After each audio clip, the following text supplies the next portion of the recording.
Yes. Hi, my name is Sushma, and I work as the Assistant General Manager at the Global Council for the Promotion of International Trade. Hello and welcome to the Global Council of Global Business Services.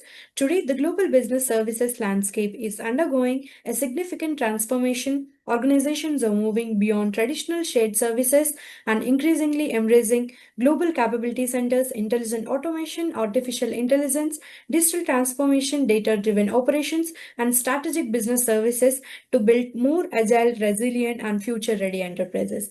Global Council of Global Businesses Services brings together GPS leaders, CXOs, technology experts, service providers, investors, researchers, policymakers, and business transformation leaders from across the global ecosystem.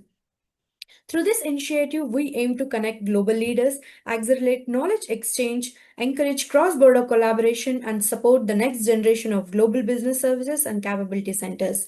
Our Global Council ecosystem brings together specialized platforms focused on GBS and GCC transformation, technology and IP, sustainable and ESG, workforce and employment, cybersecurity, digitalization, economic development, circular economy, and future ready workplaces and infrastructure. Together with their specialized forms, this council connects global leaders, innovators, investors, policymakers, and industry experts to drive knowledge sharing, cross border collaboration, innovation, and sustainable business growth. Operating across our primary global hubs in India, Singapore, UAE, Saudi Arabia, the USA, the UK, Switzerland, the EU, South Africa, Kenya, Ghana, and Nigeria. We are bridging the gap between raw potential and institutional deployment. Today, as part of our visionary interview series, we are delighted to welcome a distinguished leader who brings valuable experience and perspectives to the global business services ecosystem. Please welcome our distinguished visionary speaker, Ms. Bijayini Dash. Bijayini Dash is a strategic and client centric leader with more than 18 years of global experience across India and United States, working at the intersection of architecture, workplace design, business strategy, and client solutions. She has demonstrated success in delivering high impact and scalable environments for global enterprise companies and hospitality organizations. Her expertise spans commercial real estate and workplace strategy, client solutions and strategic partnerships, CX driven innovation, data driven decision making, go to market strategy, and diversity, equity, and inclusion. As the owner of Dash Consultancy, Bijayini brings a strong focus on creating sustainable, efficient, inclusive, and future ready workplace and infrastructure. Her perspective on sustainability goes beyond individual initiatives, integrating sustainability across design, construction, operations, supply chains, technology, and workplace environments. She is also committed to creating accessible and equitable environments, including opportunities and enabling infrastructure for the persons with disability communities. Bijayini, thank you. Thank you for joining us today and for the sharing your valuable experience and perspectives with the GCGBS community. Thank you so much, Sushma, for that lovely introduction, and I'm delighted to be a part of this organization. So, moving to my first question. With more than 18 years of experience across architecture, workplace design, commercial real estate, and business strategy, how do you see the evaluation of workplace environments and global business services shaping the future of enterprise productivity and employee experience? That's a very interesting question. Actually, it's very close to my heart also that there is so much transformation right now happening in this industry, especially in this sector, because of the GCC influx into India, as well as the change, majorly the change in the kind of work that we do and how we do it, like the influence of AI and leading technologies that are changing right now, the talent pool that is there in India, as well as the different sectors of GCC that are coming into India right now. It's very, very interesting to see the dynamics of the sector as of now. And what I would want to emphasize is earlier the workplace used to be more of a physical infrastructure for where work was getting done, and it was more like a production place. But right now, and the way the things have been moving gradually, it has more to do with like it talks about the brand of the particular business, as well as it is actually a business experience platform. Like, how do you experience your particular company? Like, what is the culture? What kind of people work there? What is their regular workflow that is there? How much collaboration is happening? How much innovation it is leading to? What kind of new products are they supporting? Are they setting what do you say? Are they setting a new infra for how the global processes will begin? Like say many of these global companies, that the GCCs that are set up have verticals that are leading the company globally. So in that case, is the workplace supporting that? So the dynamics is so interesting that to each his own, each company has its own specific workplace design. And that is why workplace strategy is becoming even more important as we move forward in this scenario. Like, for example, if it is a BFSI company and a BFSI GCC, then they would require their security, their infrastructure, the data flow, how the employee experience is there, what is the employee health and safety infrastructure.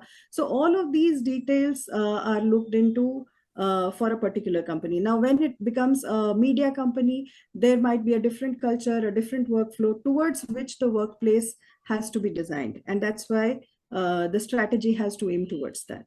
So it's really interesting because of the changes that are happening in the sector right now. And I'm super excited to, help out wherever possible to such companies setting up their workplaces to first understand, what's the strategy, and then go forward into what should be the program that will support the strategy and the workflows, and how it will look on a physical ground. So the physical design comes a little later nowadays. Instead of just adding up a headcount, it is more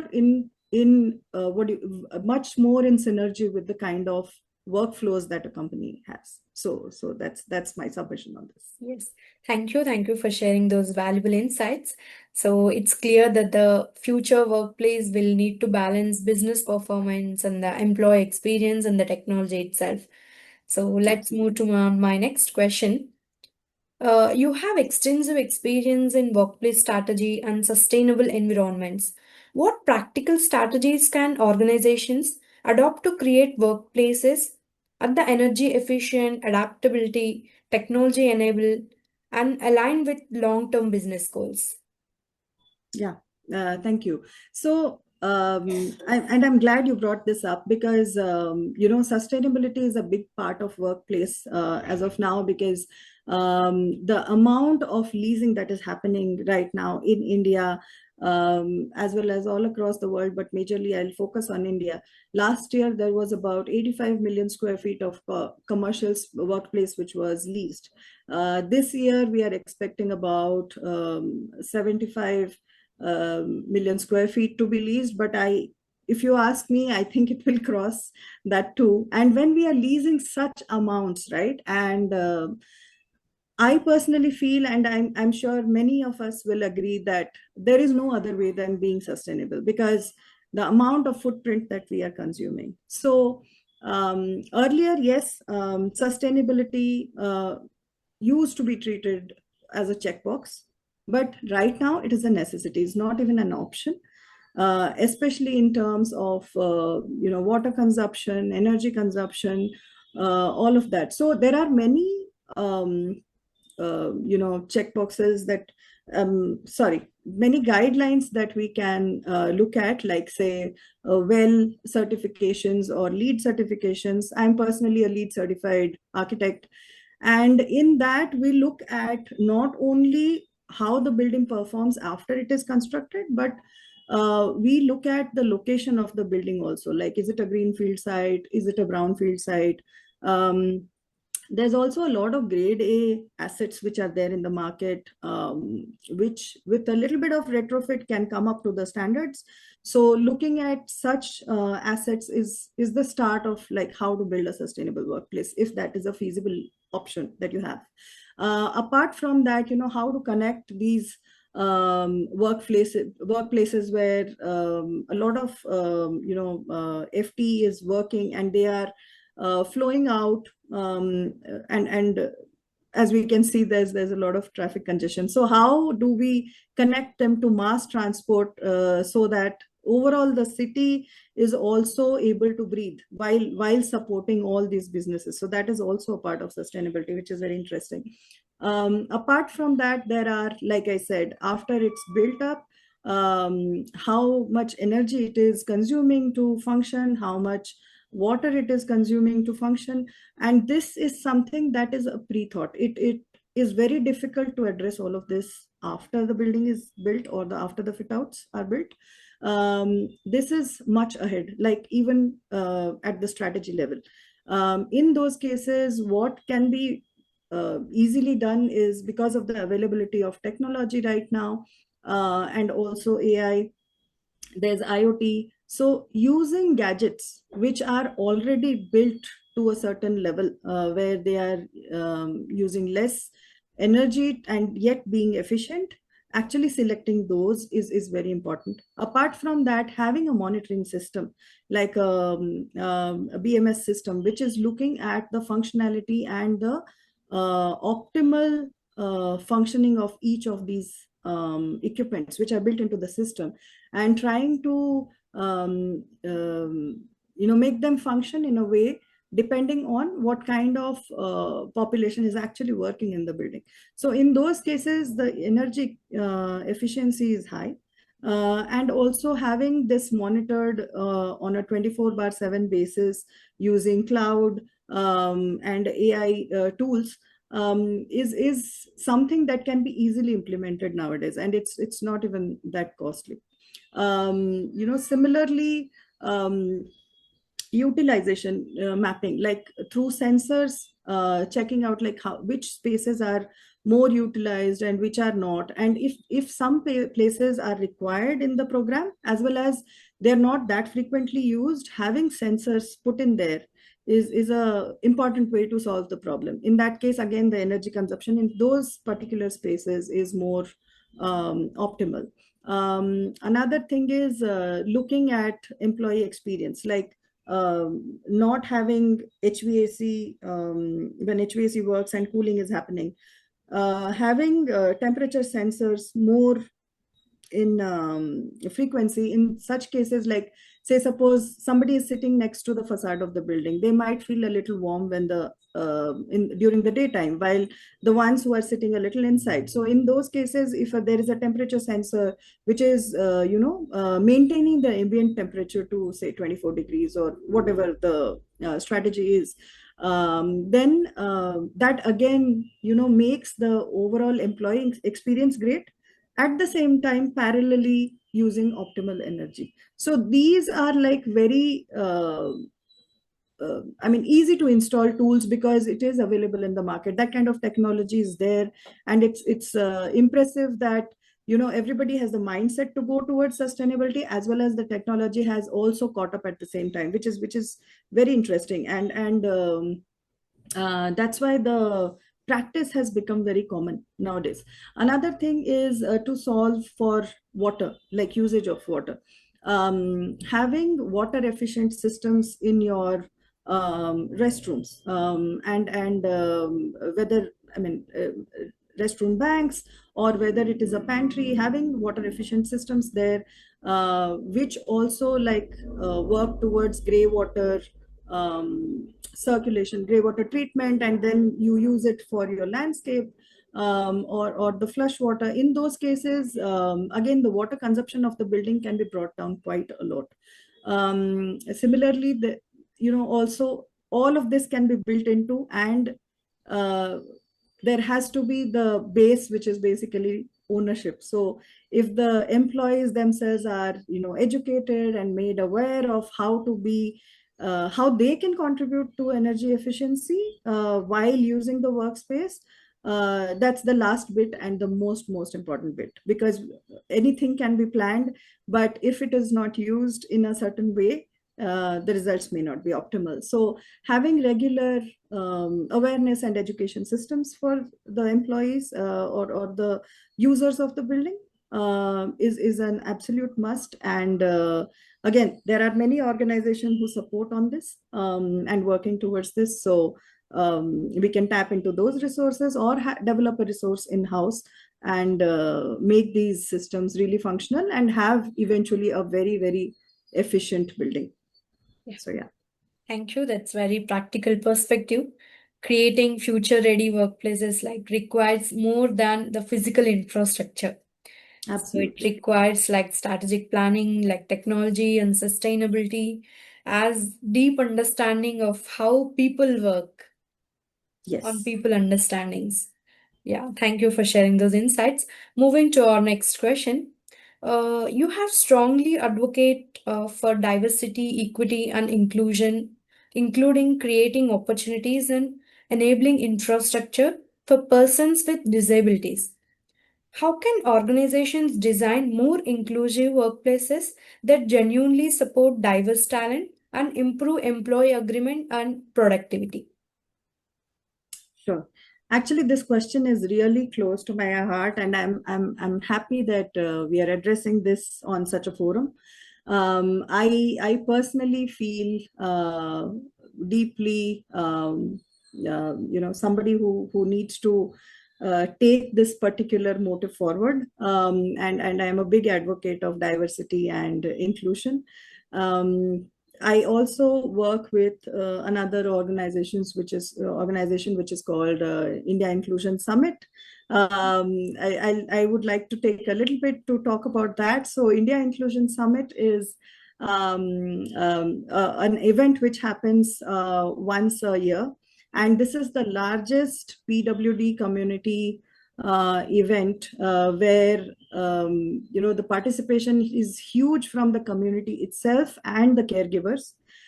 It also is a platform where they collaborate and talk to each other, and there is a community that is developed to support, because to be very frank, the PWD community as well as the caregivers need a lot of support to take it forward, not just in terms of monetary or financial basis, but also morally, and also bringing awareness of what all programs are there to help the community out.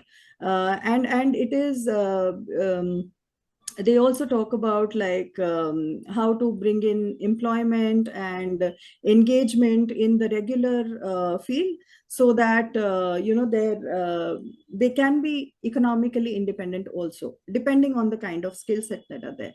And personally, to me, it is very inspiring space, because one would generally think of the PWD community as the community that needs support and help, but you should see the kind of heroes that have come out from those. Like I have met people like Tinkesh, who is a 3 amputee, like he doesn't have legs and a right hand, but he is a mountaineer, and he trains people how to people similar to him or from the PWD community as to how to summit mountains, even if you don't have limbs. And it's such an inspiring space. I would urge anyone who is looking at this video to try to tap into that and maybe come out and participate in that event. I can vouch for it that you will love it. So apart from that, now coming back to our original question. Well, while I was in USA, I have worked in USA for about 2.5 years, and there the fit outs are also evaluated in terms of accessibility before giving an occupancy certificate. It's not just the building. So in those cases, ADA compliance, there is an entire checklist of how these fit outs are to be built, like what is the width of a regular circulation spine, is there an accessible toilet, if there is an accessible toilet, is the mirror mounted on an incline so that the person sitting on wheelchair can see themselves, can the wheelchair move under pantry, is there a place where wheelchair bound people can fill up forms. So those kind of, like, it's so detailed and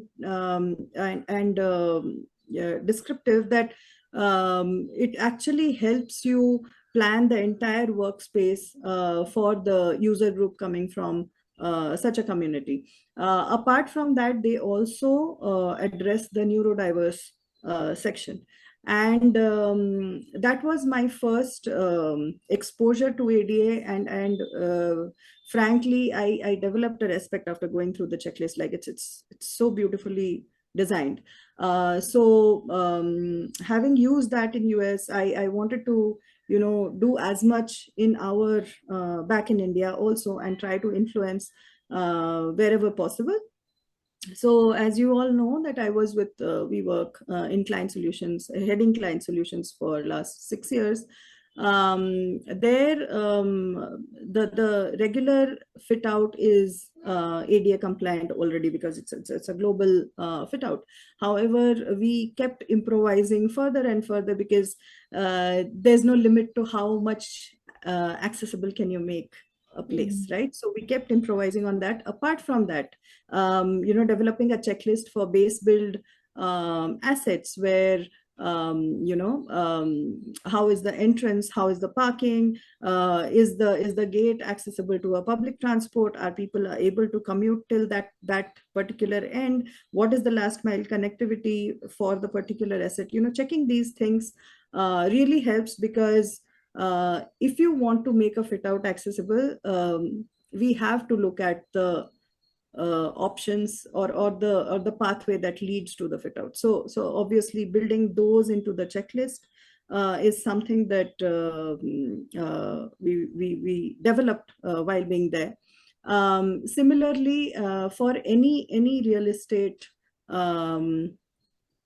property that we are buying, or any workplace, future workplace, it is very important to have accessibility built into it as a part, because the amount of innovation that can happen in a diverse team is just unimaginable, because everybody brings in their own perspective, and limiting a certain section of society just because they're not able to reach the place is I think in 2026 or at this stage would look obsolete. So the workplace has to be accessible, it has to be barrier free, the design has to be universal, like say for many neurodiverse communities, they need quiet space to focus on work. So why not do that? What's stopping us? Then another thing is having the websites where people will apply for jobs, having them as simple pages, not with a lot of advertisements or bright. There is a checklist, ADA checklist, for how to design your website also, so that neurodiverse people can actually apply to the jobs that you open up for them. So that they can maintain focus. So using those guidelines, in fact, we did that for WeWork also. So doing those things for your website as well as your workplace, so that the community actually can be brought into the place and they can contribute to active work, which is something I think we cannot afford to lose. So that's why the workplaces have to be accessible. Thank you for those insights. So integrity or the sustainability into the core operating models can create the value well beyond compliance and strength for both Yes, organizational. absolutely. So moving to my next question, as organizations increasingly adopt hybrid work and flexible workforces, workspaces, digital platforms, and data-driven decision makings, how do you see technology transformation workplace strategy and commercial real estate over the next 3 to 5 years? Interesting. Like I mentioned in the first answer itself when we were discussing that technology is shaping our workplace big time right now. It is also shaping our workflows, which is why it is reflecting on the physical workspace. And in many ways, it is actually enhancing the way we operate, because the workflows that used to take longer are now getting faster. At the same time, newer workflows are appearing to answer or solution to the problems that are coming up. So in case of real estate, especially like you mentioned, there are flex workspaces. There is, most of the companies are looking at a portfolio which is a combination of traditional larger companies is what I'm talking about, is a combination of traditional workspace as well as flex workspace, because they want to give that flexibility to their staff, and that is also part of the employee experience. And this is something not necessarily a new term anymore, because in COVID, everybody realized that we all can work virtually if required.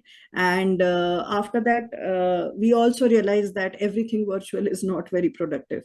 So, having the right mix of work depending on the kind of industry is very important. And of course, that will reflect back on the company's real estate portfolio, and of course their workplace. So that's how it is. Mostly the strategy is formed for anything. Now, like I mentioned, building specifically for the digital infrastructure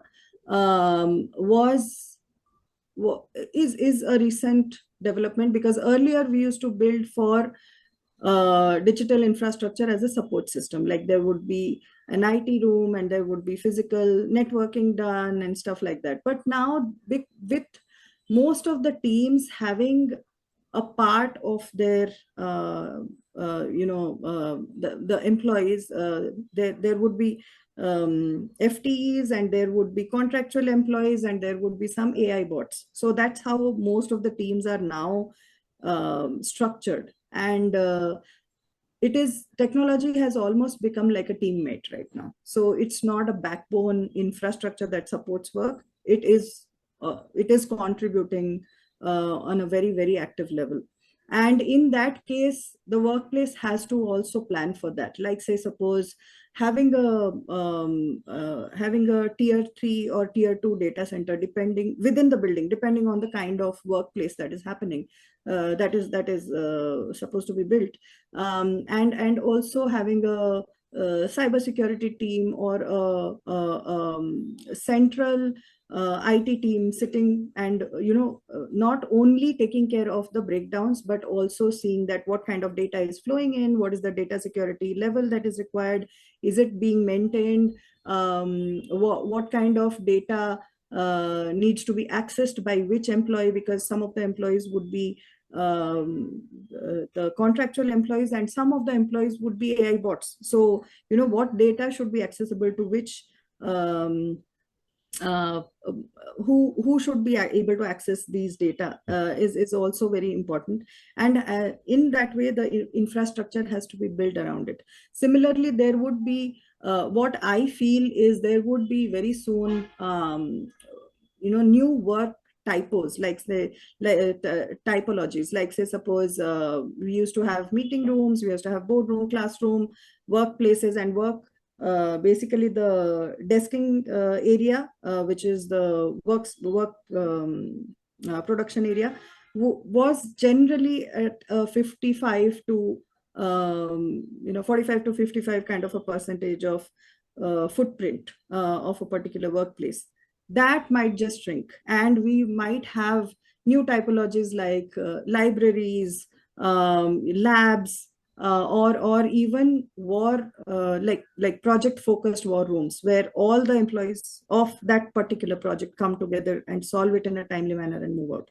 So those kind of things, more transitional and as well as collaborative, combined together. There would be more of quiet spaces. So what I envision is the work or the desking area getting divided into various different typologies, which would cater to the various kind of workflows that are coming in. In fact, I'm personally working towards, trying to working towards an app which will um, actually associate how productive a company becomes at a certain, if the workplace is designed in a certain way, and bringing those two together.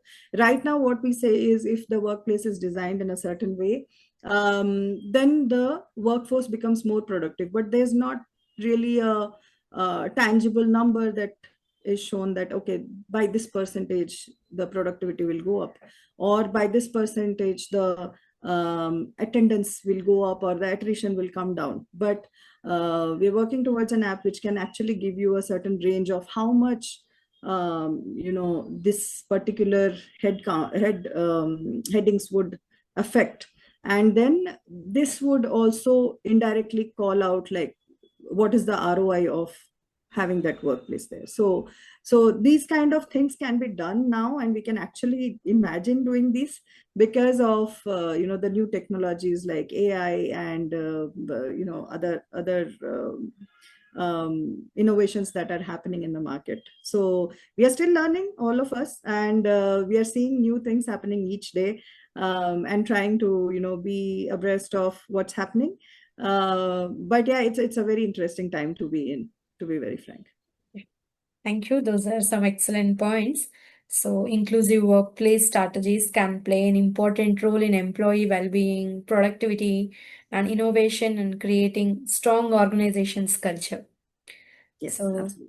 I'd like to move our final question. Global Council for Global Business Services aims to connect GBS and GCC leaders, enterprises, technology providers, investors, and policymakers globally. Based on your experience, how can platforms like Global Council for Global Business Services accelerate sustainable workplace innovation, cross border collaboration, and the development of scale, inclusive infrastructure? Right. Actually, it is becoming more and more important, to be very frank. Like I said, the times are changing, technology is changing, the workflows are changing, new companies are coming up. The way we work, the talent itself has different expectations, and these platforms like GCGBS are going to be one of the most interesting platforms or supports which will enhance this development and bring everybody together. So platforms like these are like almost like a powerful bridge between the ideas that come from various verticals, like capital, like technology, like implementation, design, strategy, all of that. So these platforms will bring them together and the experts together. There would be a lot of, what I envision is there would be a lot of brainstorming and exchange of ideas, which will give a very holistic perspective of having a workplace development, or setting up a company, or having a business actually function and thrive. Earlier, what used to happen was technology and the technology part, the infrastructure part, the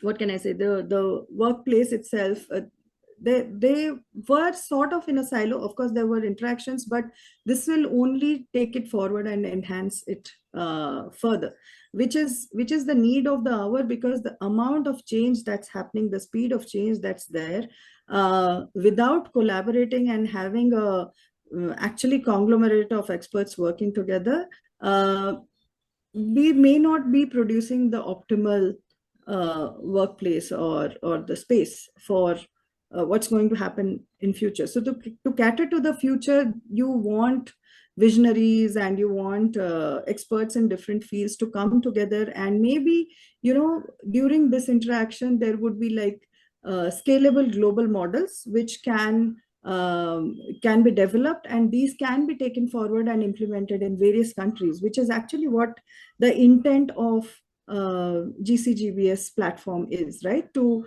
innovate something that can be implemented across the globe. Maybe small changes are required. Of course, regionalization is very important. But having said that, having the basic, what do you say, the skeleton work done is actually a great development. So I personally look forward and want to help out as much as possible to bringing in these kind of developments on such platforms. And I'm really glad that GCGBS is bringing all these leadership together, and thought leaders and experts of different fields together, so that everybody can bring in their point of view, and then solution for something which is constantly changing, because that's something which is very important in today's scenario. And I can only imagine the future being faster and quicker in changes. So not having this setup right now would actually create a lag, which is what is getting addressed by these platforms. So I'm very in support, and very much in I'm very much for such platforms, developing these cohorts which come together and solution. So yes, I think it's a very important move to have such platforms more and more. So yeah, that's. Thank you, Bijayini. I think that gives our audience a lot to reflect on. What an insightful and inspiring conversation with you. So, thank you for sharing your valuable expertise, experience, and vision with the Global Business Services and Capability Center community. So, your insights have highlighted how workspace strategy, sustainability, and technology business transformation, employee experience, can come together to create more resilient and future ready organizations. Thank you once again for joining us today. So, to everyone joining us from around the world, thank you for being part of today's session. The Global of Business Services will be shaped not only by technology and operational excellence, but also by sustainable infrastructure, people centric workplaces, responsible business practices, and meaningful global collaboration. Thank you, Bijayini, for joining us today. Until next time, keep innovative, keep collaborating, and together let's build, shape the future of global business services. Thank you Absolutely. for Thank you joining so us much, today. Sushma. Thank you, Sushma. Hi, like Sushma mentioned, that I'm an architect, and with 18 years of experience in the industry, across the sectors like real estate and flex working space, and also architecture, base build, and master planning. And since last 6 years, I was with WeWork, and set up the client solutions team, which would work towards providing workplace solutions for multiple GCCs and enterprise clients for the company. And presently, I am in DAS Consultancy. That's my own, and I consult on workplace strategy and designing of workplaces, as well as even the market research, like how is the flex market developing, what's expected in the near future, not only in India but across the APAC region, and which are the particular sectors that are coming up, where are the companies setting up their global offices, and what kind of verticals are coming up, what could be the shared services, and what are the government policies that are helping. So all of that, and while doing this, I also support on how to set up new flex operators in India, as well as guiding GCCs on setting up their footprint in India itself. So if there's any any company that is looking for something similar, then I'm happy to support and take it forward with the company. So I would be looking forward to hear back from you. And for the details, I think you can contact GCGBS, and you can get in touch with me.